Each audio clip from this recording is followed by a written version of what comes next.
ನಮಸ್ಕಾರ, ಆದಾಬ್, ಜೈ ಭೀಮ್. ನಾನು ನಿಮ್ಮ ಭಾಗ್ಯನಾರಾಯಣ ಬೊಗ್ಗವರಪು. ನೀವು ನೋಡ್ತಾ ಇದ್ದೀರಿ ಸುದ್ದಿ ಸರ್ಕಲ್. ನಾ ಖಾವುಂಗ ನಾ ಕಾನೆ ದೂಂಗ, ಅದು ಎಲೆಕ್ಷನ್ಗಾಗಿ ನರೇಂದ್ರ ಮೋದಿ ಅವರು ಹೊಡೆದಂತಹ ಒಂದು ಜುಮ್ಲಾ ಡೈಲಾಗ್. ಆಕ್ಚುಲ್ ಆಗಿ ಏನಾಗ್ತಿದೆ ಅಂದ್ರೆ, ತುಮ್ ಖಾವೋ ಮೇ ನಹಿ ದೇಖುಂಗ, ನೀವು ತಿನ್ನಿ, ನಾನು ಸುಮ್ಮನೆ ನೋಡ್ತಿರ್ತೀನಿ ಅಥವಾ ನೋಡೋದೇ ಇಲ್ಲ ಅನ್ನುವಂಥದ್ದು ನರೇಂದ್ರ ಮೋದಿ ಅವರ ಹೊಸ ಲೆಕ್ಕಾಚಾರ. ಅದು ತಮ್ಮ ಪಕ್ಷದ ನಾಯಕರಿಗೆ, ಮುಖ್ಯಮಂತ್ರಿಗಳಿಗೆ, ಮಂತ್ರಿಗಳಿಗೆ ಅನ್ವಯಿಸುತ್ತೆ. ಅಷ್ಟು ಮಾತ್ರ ಅಲ್ಲ, ಅಂಬಾನಿ, ಅದಾನಿ ಅಂತಹ ದೊಡ್ಡ ದೊಡ್ಡ ಬಂಡವಾಳಶಾಹಿಗಳಿಗೂ ಸಹ ಅನ್ವಯಿಸುತ್ತೆ. ಯಾರು ಏನು ಬೇಕಾದ್ರೂ ಕಿತ್ಕೊಂಡು ತಿನ್ನಬಹುದು. ಈ ದೇಶದ ದುಡ್ಡು, ಬಡವರ ದುಡ್ಡು, ಟ್ಯಾಕ್ಸ್ ಪೇಯರ್ಸ್ ದುಡ್ಡು, ಏನೇನು ಬೇಕಾದ್ರೂ ಕಿತ್ಕೊಂತೀನಿ, ನಾನು ಏನು ಮಾತಾಡೋದಿಲ್ಲ, ಏನು ನೋಡೋದು ಇಲ್ಲ, ಸೈಲೆಂಟ್ ಆಗಿರ್ತೀನಿ. ಅದು ರಾಮ ಮಂದಿರ ಆಗಿದ್ರು ಸರಿ, ಇನ್ಯಾವುದಾದ್ರೂ ಇಲಾಖೆ ಆಗಿದ್ರು ಸರಿನೇ. ಇದು ನರೇಂದ್ರ ಮೋದಿ ಅವರ ಹೊಸ ಒಂದು ಅಭ್ಯಾಸ ಅಥವಾ ಚಾಳಿ ಆಗ್ಬಿಟ್ಟಿದೆ. ಸೊ ಅದಕ್ಕೆ ಕಳೆದ ವಾರ ಎಲ್ಲ ನಾವು ಒಂದಷ್ಟು ನೋಡಿದ್ವಿ. ಮಧ್ಯಪ್ರದೇಶದ ಮುಖ್ಯಮಂತ್ರಿ ನೇರವಾಗಿ ಅವರದೇ ಹೆಸರಲ್ಲಿ, ಅವರ ಕುಟುಂಬ ವರ್ಗದ ಹೆಸರಲ್ಲಿ ಹೇಗೆ ಭೂಮಿಯನ್ನ, ಎಲ್ಲೆಲ್ಲಿ ಸರ್ಕಾರಿ ಪ್ರಾಜೆಕ್ಟ್ಗಳು ಬರ್ತಾವೋ ಅಲ್ಲೆಲ್ಲವೂ ಸಹ ಮೊದಲೇ ಹೋಗಿ ಖರೀದಿ ಮಾಡ್ತಾರೆ ಅನ್ನುವಂಥದ್ದು.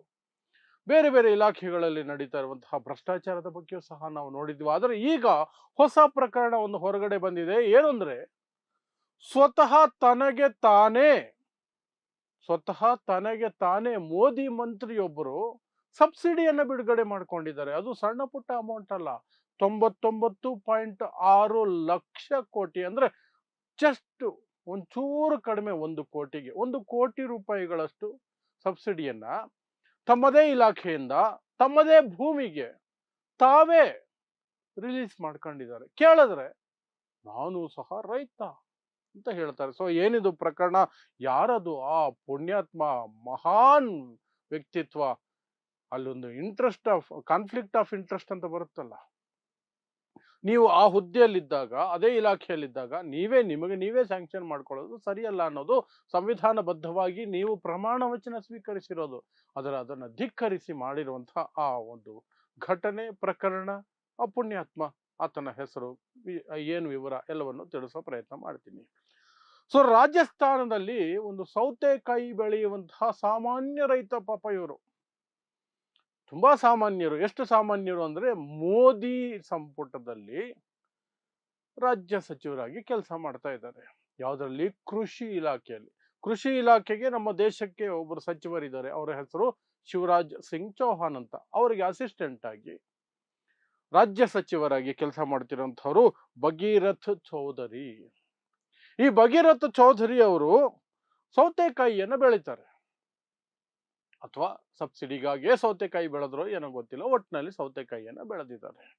ಸಣ್ಣ ಪುಟ್ಟ ಜಾಗದಲ್ಲಿ ಏನು ಬೆಳೆದಿಲ್ಲ, ದೊಡ್ಡ ಜಾಗದಲ್ಲಿಯೇ ಬೆಳೆದಿದ್ದಾರೆ. ಅವರು ಸುಮಾರು 16,592 ಸ್ಕ್ವಯರ್ ಮೀಟರ್ನಲ್ಲಿ ಅದನ್ನು ಬೆಳೆದಿದ್ದಾರೆ.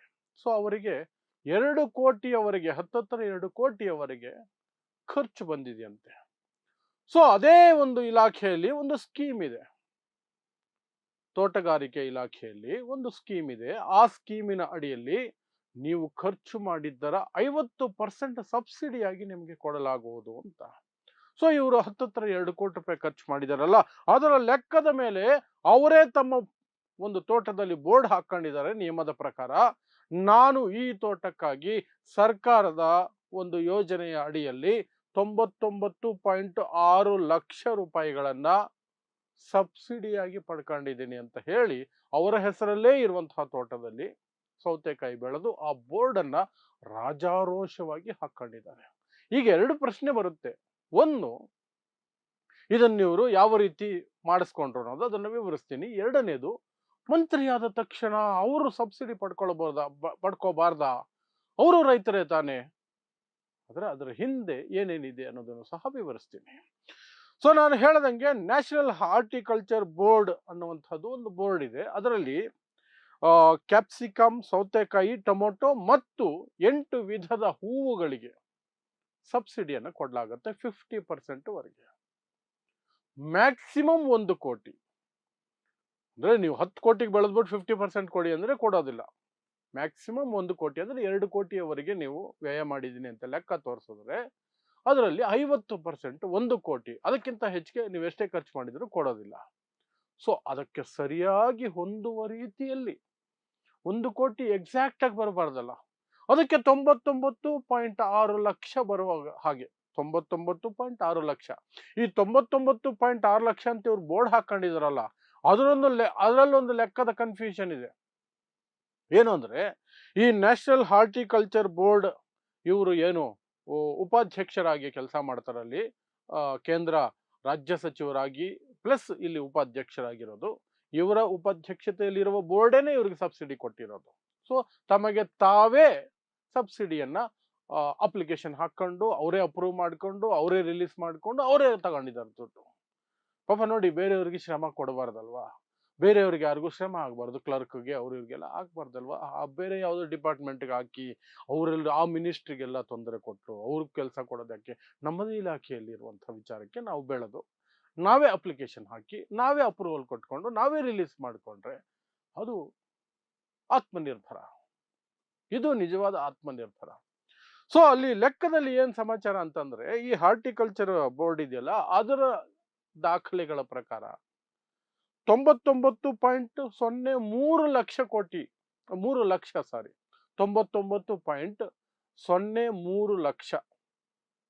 ಅವ್ರಿಗೆ ಬಿಡುಗಡೆ ಆಗಿರೋದು. ಆದ್ರೆ ಅವರು ಸ್ವತಃ ಬೋರ್ಡ್ ಹಾಕೊಂಡಿರೋದು 99.6 ಲಕ್ಷ. ಈ 57,000ದ ಲೆಕ್ಕ ಏನು ಅಂತ ಯಾರಿಗೂ ಅರ್ಥ ಆಗಿಲ್ಲ ಇಲ್ಲಿವರೆಗೆ, ಅದರ ಲೆಕ್ಕ ಸಿಕ್ಕಿಲ್ಲ. ಇದಿಷ್ಟು ಮಾಹಿತಿ ನಾನು ಕೊಡ್ತಾ ಇರುವಂತಹದ್ದು ಇಂಡಿಯನ್ ಎಕ್ಸ್‌ಪ್ರೆಸ್ ಅನ್ನುವಂತಹ ಪತ್ರಿಕೆ ಮಾಡಿರುವಂತಹ ತನಿಖಾ ವರದಿಯ ಆಧಾರದ ಮೇಲೆ.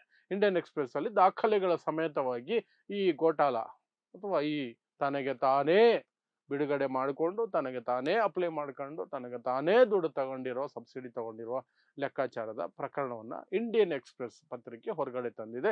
ಅದರಿಂದ ಬಂದಿರೋ ಮಾಹಿತಿ ಇದು.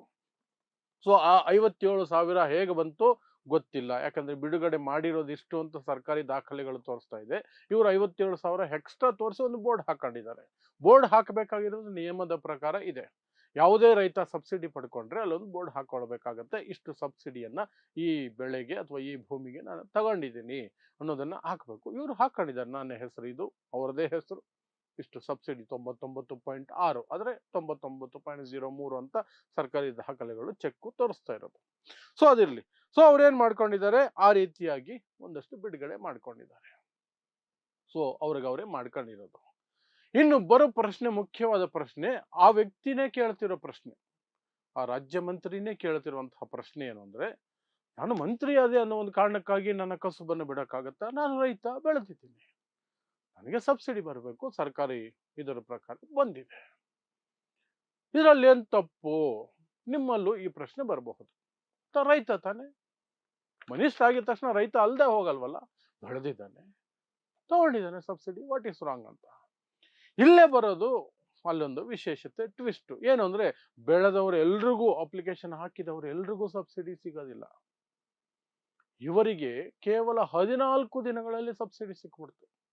2025 ಆಗಸ್ಟ್ 15ನೇ ತಾರೀಕು ಅಪ್ಲೈ ಮಾಡ್ತಾರೆ, ಆಗಸ್ಟ್ 29ಕ್ಕೆ ಅಪ್ರೂವಲ್ ಎಲ್ಲ ಪ್ರೊಸೆಸ್ ಮುಗಿಯುತ್ತೆ. ಇವರೇ ಇಲಾಖೆ ಹೆಡ್, ವೈಸ್ ಪ್ರೆಸಿಡೆಂಟ್ ಆ ಬೋರ್ಡ್ಗೆ.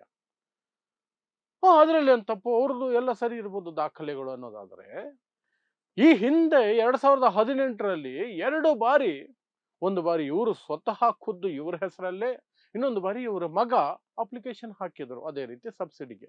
2 ಬಾರಿ ರಿಜೆಕ್ಟ್ ಆಗಿತ್ತು.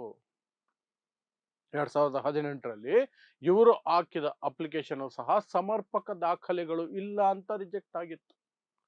ಆ ನಂತರ ಅವ್ರ ಮಗ ಸಹ ಅಪ್ಲಿಕೇಶನ್ ಹಾಕ್ತಾರೆ ಕೆಲವು ತಿಂಗಳ ನಂತರ, ಅವರ ಅಪ್ಲಿಕೇಶನ್ ರಿಜೆಕ್ಟ್ ಆಗ್ಬಿಟ್ಟಿತ್ತು, ಸರಿ ಇಲ್ಲ ಅಪ್ಲಿಕೇಶನ್ ಅಂತ, ಅರ್ಜಿ ಸರಿ ಇಲ್ಲ ಅಂತ.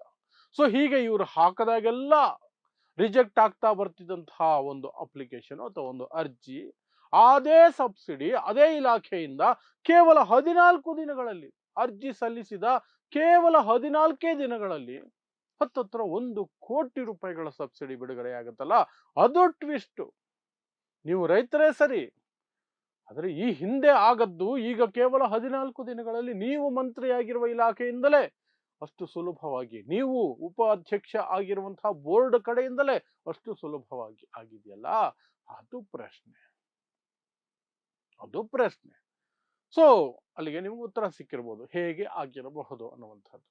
ಇಷ್ಟೆಲ್ಲ ಆಗ್ತಿದ್ರು ಸಹ ಮಧ್ಯಪ್ರದೇಶದ ಕಳೆದ ವಾರ ನಾನು ಮಾಡಿದ್ನಲ್ಲ, ಮುಖ್ಯಮಂತ್ರಿ ಸ್ವತಃ ಅವರದೇ ಹೆಸರಲ್ಲಿ ಭೂಮಿಗಳನ್ನು ಖರೀದಿ ಮಾಡ್ತಾರೆ. ಅವರು ಖರೀದಿ ಮಾಡಿದ ಕೆಲವೇ ದಿನಗಳಲ್ಲಿ, ಕೆಲವೇ ತಿಂಗಳುಗಳಲ್ಲಿ ಅದೇ ಜಾಗದಲ್ಲಿ ಪಕ್ಕದಲ್ಲೇ ದೊಡ್ಡ ದೊಡ್ಡ ಸರ್ಕಾರಿ ಯೋಜನೆಗಳು, ಹೈವೇಗಳು, ಇನ್ಯಾವುದೇ ಸರ್ಕಾರಿ ಯೋಜನೆಗಳು ಪ್ರಕಟ ಆಗ್ತವೆ, ಅನೌನ್ಸ್ ಆಗ್ತವೆ.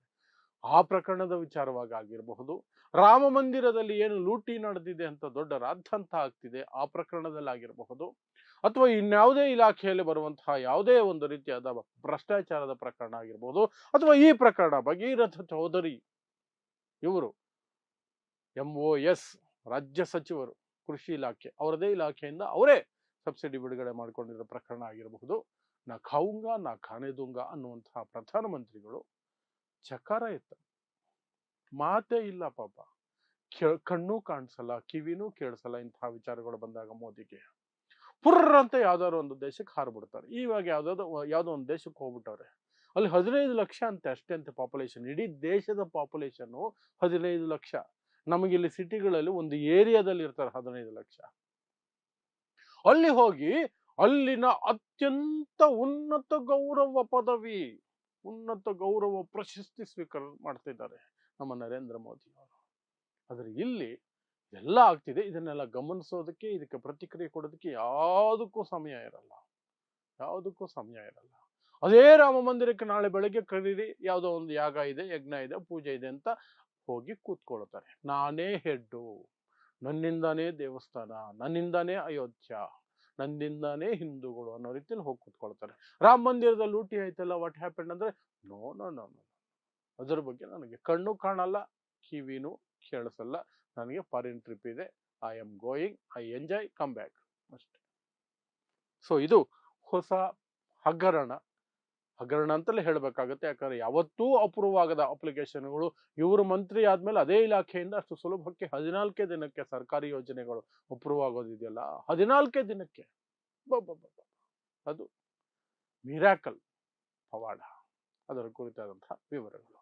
ಸೊ ಇಂತಹದ್ದೇ ವಿಶೇಷ ಸುದ್ದಿಗಳಿಗಾಗಿ ನೋಡ್ತಾ ಇರಿ ಸುದ್ದಿ ಸರ್ಕಲ್. ನಾನು ನಿಮ್ಮ ಭಾಗ್ಯನಾರಾಯಣ ಬೊಗ್ಗವರಪು.